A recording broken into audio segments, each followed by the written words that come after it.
Assalamualaikum warahmatullahi wabarakatuh.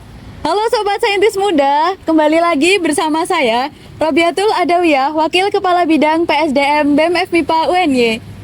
Saya ucapkan selamat datang di program 1001 Inspirasi PSDM BEM FMIPA UNY tahun 2024. Di segmen kali ini mengusung tema PIMNAS menapaki jejak inovasi mahasiswa, yang mana program kali ini akan memberikan inovasi dan juga motivasi untuk teman-teman Sobat Saintis Muda terus berkarya. Tentunya di segmen kali ini aku tidak sendiri loh teman-teman, yang mana aku akan dibersamai oleh seorang narasumber hebat. Namun sebelum itu, izinkan saya untuk membacakan CV dari beliau. Beliau merupakan mahasiswa statistika angkatan 2021 sekaligus Ketua BEM FMIPA UNY tahun 2024. Tak hanya itu loh teman-teman, beliau merupakan finalis Pekan Ilmiah Mahasiswa Nasional ke-36 tahun 2023. Kita sambut dengan meriah Kak Muhammad Ahdan Al-Ghozi. Oke, halo Kak Ahdan. Halo Kak Rada. Gimana nih kabarnya Kak Ahdan? Kabarnya alhamdulillah baik. Alhamdulillah. Kalau boleh tahu, akhir-akhir ini kesibukannya apa nih Mas Ahdan? Kesibukannya paling di BEM aja sama kuliah. Kebetulan karena mahasiswa akhir banyak proyek kayak gitu kan. Di minggu tenang ini gimana nih Mas Ahdan? Apakah setenang itu atau udah dibantai tugas atau gimana nih Mas Ahdan? Tugas pasti ada, tapi kita berusaha untuk tenang kayak gitu Tom. Oke, boleh nih Mas Ahdan untuk perkenalan ke Sobat Saintis Muda sekaligus sapa-sapa nih Sobat Saintis Muda yang ada di rumah. Oke, halo teman-teman semua, Sobat Saintis Muda. Perkenalkan, nama aku Muhammad Ahdan Al-Ghozi, biasa dipanggil Ahdan, dari mahasiswa Statistika 2021. Oke, denger-denger nih ya Kak Ahdan. Kak Ahdan ini merupakan finalis Pekan Ilmiah Mahasiswa Nasional tahun 2023. Dan aku baru denger-denger lagi nih Kak Ahdan. Kak Ahdan ini baru lolos PKM ya Kak Ahdan? Iya, alhamdulillah. Masya Allah, keren banget loh Sobat Saintis Muda narasumber kita kali ini. Lanjut ya Kak Ahdan, setelah melihat prestasi dari Kak Ahdan nih, aku mau tahu nih Kak Ahdan, apa sih PKM dan juga PIMNAS gitu? Apakah keduanya itu saling berhubungan atau gimana nih Kak Ahdan?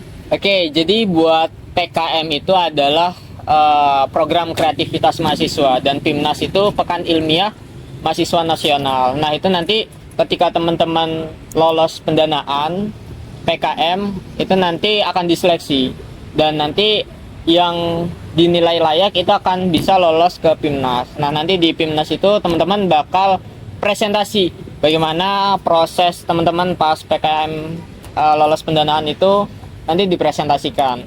Kiranya dari awal sampai akhir itu seperti apa. Oke, berarti istilahnya kayak PIMNAS itu puncaknya PKM gitu ya Kak Puncaknya, Ahdan? betul. Oke, baik. Lalu hal apa sih Kak Ahdan yang memotivasi Kak Ahdan untuk mengikuti PKM gitu Kak Ahdan? Oke, hal yang paling memotivasi dari aku pribadi, jujur ini berawal dari tahun sebelumnya, tahun 2022 berarti ya. Ketika aku tahun pertama di UNY, itu aku merasa kayak ada yang kurang gitu loh, yaitu prestasi. Jadi di tahun kedua, tahun 2023, aku mencoba mencari berbagai info lomba kayak gitu ya, info lomba, tak ikutin semua, dan alhamdulillahnya di PKM ini lolos kayak gitu kan. Jadi berawal dari apa sih yang pengen aku dapatkan kayak gitu. Oke, terus dari Kak Ahdan sendiri nih Kak, ada nggak sih tips untuk mencari tim dan juga cari dosen pendamping gitu agar kita tuh nggak salah memilih tim dan juga dosen pendamping gitu Kak Ahdan? Oke, kemarin itu aku dapet tim alhamdulillah yang satu organisasi kayak gitu kan. Awalnya satu organisasi, ya mungkin nanti bisa sharing kayak gitu ya. Awalnya satu organisasi di BEM UNY Ecocraft, kita bentuk tim. Tapi pada saat berjalanan ya ada beberapa hal yang membuat gak bisa nih kita terus jalan, karena kebetulan teman-temanku juga ada yang lolos PPKO gitu kan, jadi harus milih salah satu. Jadi terpaksa pada saat itu kita ngerekrut dari beberapa teman lain kayak gitu yang sekiranya itu bisa mendongkrak dari PKM kita. Makanya kalau teman-teman besok pengen ikut PKM, berarti teman-teman harus paham betul kiranya PKM teman-teman mau ngarah kemana. Misal ngarah ke riset kayak gitu ya, riset eksata atau riset sosial humaniora, itu teman-teman bisa mengambil dari prodi yang kebanyakan risetnya. Mungkin FMIPA banyak kayak gitu ya, Iya, kayak betul. kimia atau biologi itu kan sering banget kan penelitian kayak gitu kan. Itu bisa ngambil dari sana. Atau misal teman-teman mau yang berjiwa kewirausahaan kayak gitu, itu bisa mengajak dari teman-teman FEB kayak gitu kan. Atau nanti macam-macam lah, nanti teman-teman bisa menyesuaikan kiranya dari PKM ini membutuhkan tim yang seperti apa kayak gitu. Anggotanya harus ada apa aja, tim media atau tim yang administrasi atau yang apa. Nanti teman-teman bisa mencari di berbagai fakultas kayak gitu kan. Itu kunci buat mencari tim yang ideal kayak gitu. Oke, kalau untuk dosen pendampingnya sendiri itu tuh gimana ya Kak Ahdan? Oh iya, kalau dari dosen pendamping tentu harus selinier juga ya. Misal teman-teman ngambilnya di bidang kewirausahaan, kalau bisa ya cari dosen yang memang ada latar belakang kewirausahaan kayak gitu. Atau dosen di bidang riset, teman-teman carilah dosen yang memang ada nih latar belakangnya dulu pernah ikut riset atau gimana, udah track recordnya tuh udah bagus. Pun kalau bisa cari profesor kayak gitu ya, atau guru besar kayak gitu. Itu sangat berpengaruh ke aspek penilaian teman-teman di proposalnya itu. Karena kemarin ada yang pernah menyampaikan seperti itu teman-teman. Jadi buat dosen pendamping juga berpengaruh. Misal dosen pendampingnya itu sudah berpengalaman, itu bakal dapat nilai plus lah istilahnya. Oke, intinya kunci dari PKM itu adalah kita harus mengetahui dulu PKM kita arahnya mau kemana. Betul. Misal riset ya, kita harus cari teman-teman yang kayak misal kimia, terus Betul. biologi gitu ya Kak Ahdan. Dan juga pemilihan dari dosennya itu tuh harus yang udah kompeten di bidangnya gitu ya Kak Betul. Ahdan. Biar PKM kita tuh bisa berjalan apa yang kita inginkan gitu ya Kak Ahdan. Kalau boleh tahu dari PKM Kak Ahdan ini membahas tentang apa sih Kak Ahdan? Yang kemarin Iya, yang lolos kemarin di Timnas. Timnas. Kalau kemarin itu kita mengambil skim PM atau pengabdian masyarakat. Nah, di sana kita mengangkat tema besar kayak gitu ya, ekobrik. Jadi ekobrik itu adalah botol bekas kayak itu, botol plastik yang dipadatkannya kayak gitu. Oke, boleh nggak sih Mas Ahdan diceritain perjalanan Mas Ahdan dari awal, mulai dari PKM, kemudian riset, sampai akhirnya dinobatkan lolos menjadi finalis Pimnas. Itu tuh boleh nggak Mas dijelasin bagaimana perjalanan awalnya gitu Mas Ahdan? Oke, boleh banget dong tentunya ya.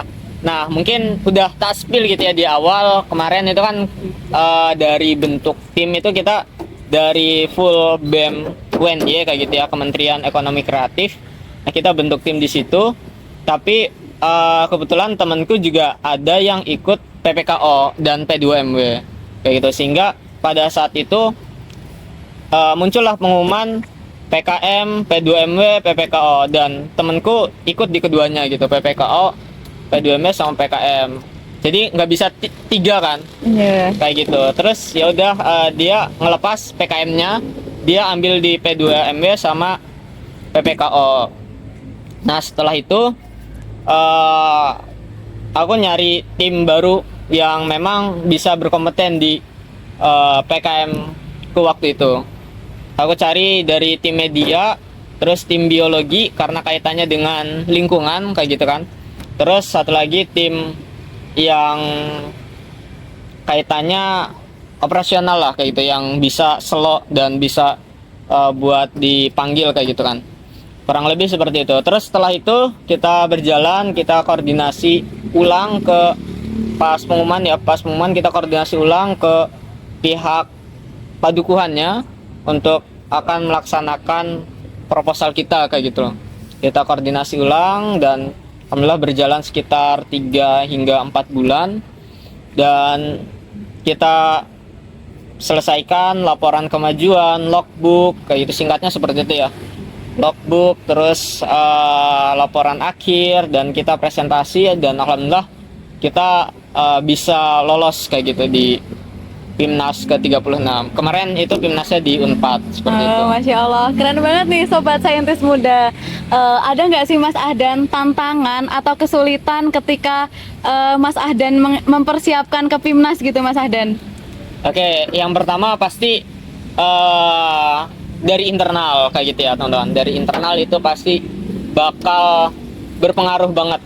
Apalagi ya kemarin ada yang ikut ini ikut itu kayak gitu kan, jadi kan sibuk kayak gitu ya orang-orangnya, dan sulit untuk mencari waktu yang pas. Kiranya kapan nih kita bisa rapat kayak gitu, kiranya kapan nih kita buat membahas presentasinya kayak gitu kan.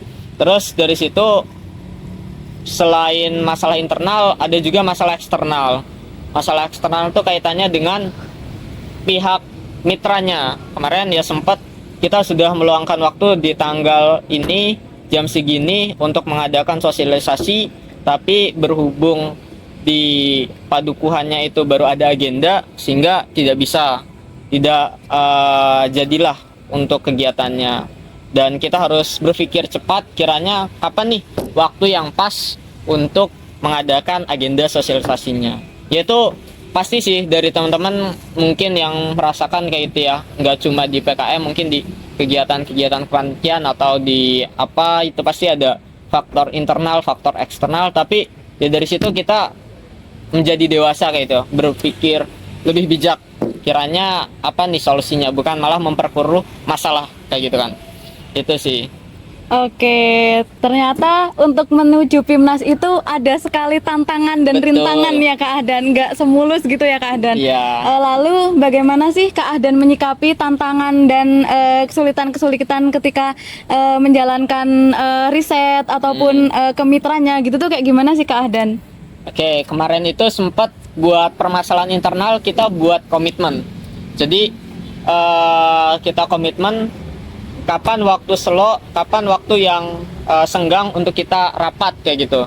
Terus dari situ kita komitmenkan, pokoknya kalau udah waktu ini kita harus rapat dan nggak boleh telat kayak gitu kan.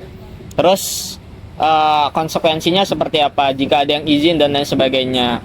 Gitu, karena kalau nggak di kayak gituin kita bakal terus berleha-leha kayak gitu kan. Nggak capai nih target kita kayak gitu kan.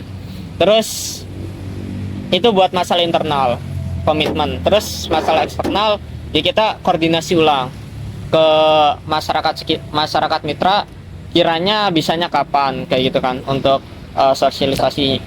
Dan koordinasi itu nggak cuma 1-2 kali kayak gitu, kita bahkan sering koordinasi kayak menanyakan kepastiannya dari mitra masyarakat ini ke masyarakat ini, ke kepala padukuhannya, gimana Pak ini hasilnya tanggal segini, apakah dari pihak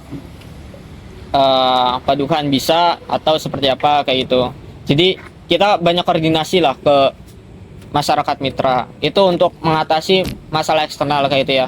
Pun sebenarnya banyak gitu masalah eksternal, bukan cuma kaitannya dengan mitra ya, kaitannya dengan dana, kaitannya dengan peralatan dan lain sebagainya, itu juga bakal berpengaruh. Tapi ya udah, kita kemarin prinsip kita niatkan untuk membantu gitu, untuk memberikan manfaat kepada masyarakat mitra. Yang bisa kita berikan itu seperti apa. Kita kemarin nggak memikirkan besok ini bisa nggak ya lolos Pimnas dan lain sebagainya, tapi kita berpikir pada saat itu apa yang bisa kita berikan untuk masyarakat mitra, seperti itu sih. Oke, berarti untuk solusinya itu yang terpenting adalah komunikasi ya Kak Ahdan. Komunikasi, betul. Benar banget. Lanjut ke pertanyaan selanjutnya.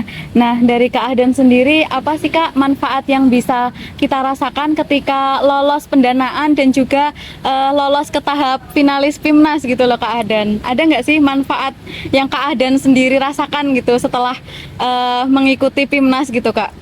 Oke, jadi sebenarnya teman-teman, PKM itu adalah ajang bergengsi di tingkat mahasiswa kayak gitu ya.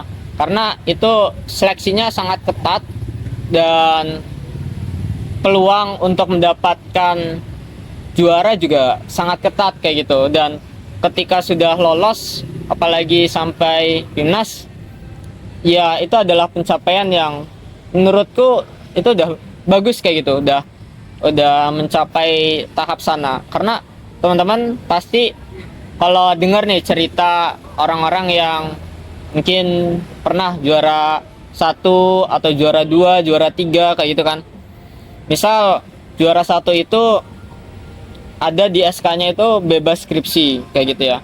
Pun dalam segi besok semisal teman-teman studi lanjut, itu teman-teman akan dimudahkan, misal beasiswanya dan lain sebagainya. Tapi kalau dari aku pribadi, ya karena aku baru lolos PIMNAS, jadi belum terlalu banyak rasa kayak gitu loh. Tapi ya alhamdulillah sekarang ini ya yang bisa menjadi evaluasi dan bisa diperbaiki untuk tahun depan, misal teman-teman mau ikut PKM kayak gitu. Itu sih mungkin. Oke, terus gini nih Kak Ahdan, pasti kan teman-teman sobat saintis muda gitu tuh ada yang pengen mengikuti PKM, tapi tuh Betul. dari mereka sendiri itu nggak tahu harus cari info dari mana, terus dapet timnya gimana gitu. Itu tuh dari Kak Ahdan ada nggak sih info-info lomba itu tuh kayak harus nyarinya di mana gitu loh Kak Ahdan, biar teman-teman sobat saintis muda itu tidak tahu-tahu udah ditutup pendaftarannya Oh, gitu, iya. padahal mereka tuh pengen banget join gitu. Nah, itu teman-teman perlu melihat kalau di FMIPA itu ada PKM Center FMIPA kayak gitu, atau kalau misal di UNIF tingkatnya ada PKM Center UNY. Nah, teman-teman bisa kepoin tuh Instagramnya, mungkin bisa dicari ya dari sekarang, sehingga nanti teman-teman bisa mempersiapkan untuk tahun depan kayak itu. Karena saya yakin di situ bakal update mungkin dari timeline PKM-nya, terus juga ada workshop, ada kayak pelatihan kayak gitu. Di situ lengkap banget lah di PKM itu, karena PKM Center itu akan mendedikasikan dirinya untuk PKM, seperti itulah istilahnya. Jadi teman-teman kalau misal mau cari info dan lain sebagainya bisa ke PKM, atau mau tanya-tanya ke sharing-sharing bisa ke aku juga, nggak apa-apa kayak gitu teman-teman. Santai aja, nanti mungkin bisa tanya-tanya ke aku, nggak apa-apa. Oke, jadi sobat saintis muda nggak perlu bingung lagi ya untuk mencari informasi terkait PKM gitu. Bisa tanya ke Mas Ahdan sendiri. Boleh. Dan juga ada fasilitasnya gitu ya di Betul. FMIPA, yaitu PKM PKM Center. Center. Dan juga ada PKM Center UNIF juga gitu. Oke, lanjut ya Kak Ahdan. Boleh. Nah, setelah mendengar cerita dari Kak Ahdan nih, kan Kak Ahdan sendiri tuh nggak hanya di organisasi ya, tetapi juga aktif di lomba-lomba dan juga di akademik juga. Oke, gimana sih Kak Ahdan cara membagi waktu Kak Ahdan agar semuanya tuh balance gitu loh Kak Ahdan? Oke, cara membaginya tuh kalau kemarin aku pernah dapat materi itu ada 4 kuadran kayak gitu ya teman-teman. Skala prioritas kayak itu penting dan mendesak kayak gitu ya. Penting, tidak mendesak, mendesak tapi penting, mendesak tidak penting, kemudian tidak penting dan tidak mendesak. Nah, itu teman-teman bisa pilah-pilah lah. Kiranya kegiatan lomba ini penting, mendesak enggak, terus kegiatan perkuliahan penting, mendesak atau enggak kayak gitu. Atau kegiatan misal rebahan itu penting atau mendesak enggak. Nah, itu teman-teman bisa pilah-pilah di situ di 4 kuadran itu. Nanti teman-teman bisa menilai, oh ternyata perkuliahan ini penting dan mendesak, maka teman-teman harus menyelesaikan perkuliahan dulu, baru kegiatan lomba dan lain sebagainya. Dan kemarin kuncinya tuh sebenarnya semua orang itu bisa untuk mengikuti organisasi, terus lomba, terus pengalaman kayak gitu ya, magang dan sebagainya itu bisa, asalkan teman-teman punya niatan yang kuat. Kenapa teman-teman harus mengikuti kegiatan itu? Karena kemarin motivasiku ikut lomba, ikut organisasi ya karena aku pengen men-challenge diri aku, kiranya bisa nggak sih aku sampai di tahap itu kayak gitu teman-teman. Jadi buat teman-teman yang pengen nyoba ini itu ya kuatkan dulu dalam diri teman-teman motivasi yang terpendam kiranya apa nih, sehingga ketika teman-teman sudah mencapai titik jenuh, titik bosan, lelah, itu teman-teman bisa flashback, kiranya dulu aku ikut ini untuk apa dan lain sebagainya, sehingga itu menjadi motivasi tersendiri kayak gitu. Itu sih poin pentingnya di situ mungkin ya. Oke, keren banget nih Kak Ahdan. Intinya kita harus bisa memilah-milih Betul. mana kegiatan yang penting, mana kegiatan yang harus didahulukan gitu ya Betul. Kak Ahdan, agar semuanya itu bisa balance gitu ya teman-teman. Oke, lanjut nih Kak Ahdan. Balik lagi ke PIMNAS. Nah, ada nggak sih Kak Ahdan tips dan trik untuk teman-teman yang ingin lolos di PIMNAS gitu tuh gimana sih Kak Ahdan? Oke, jadi PIMNAS itu ada rumusnya teman-teman.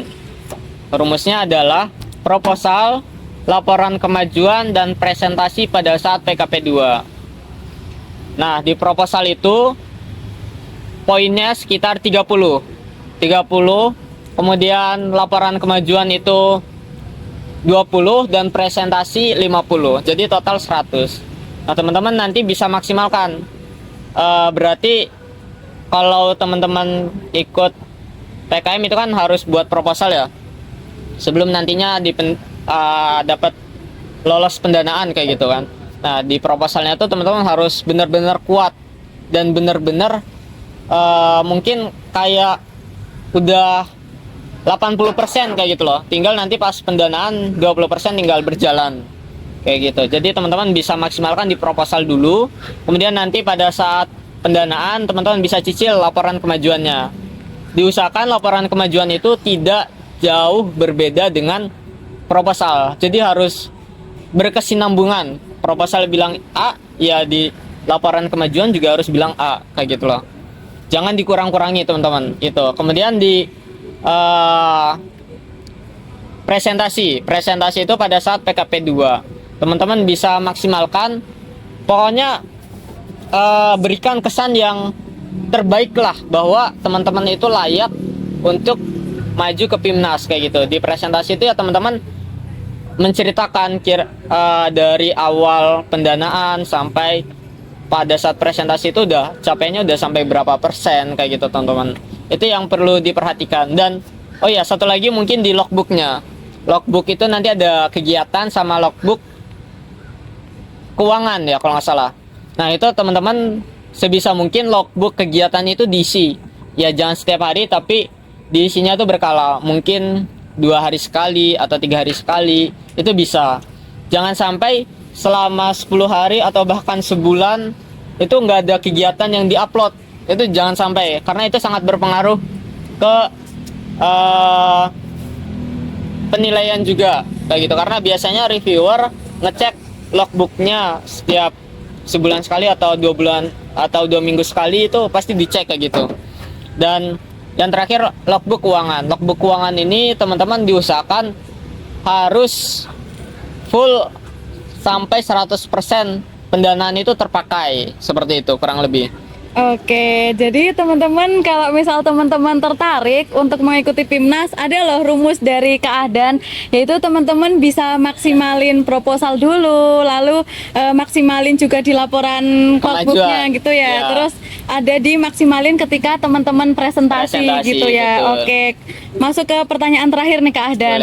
Boleh nih Kak Ahdan memberikan pesan untuk teman-teman yang saat ini tuh lolos pendanaan agar nantinya tuh teman-teman bisa berjuang di PIMNAS gitu. Oke, pesan buat teman-teman semua yang tahun ini lolos kayak gitu ya pendanaan, semangat terus pastinya ya itu, karena aku yakin dalam beberapa waktu kemarin ya teman-teman merasakan apa ya, gunjang-gancing kayak gitu ya.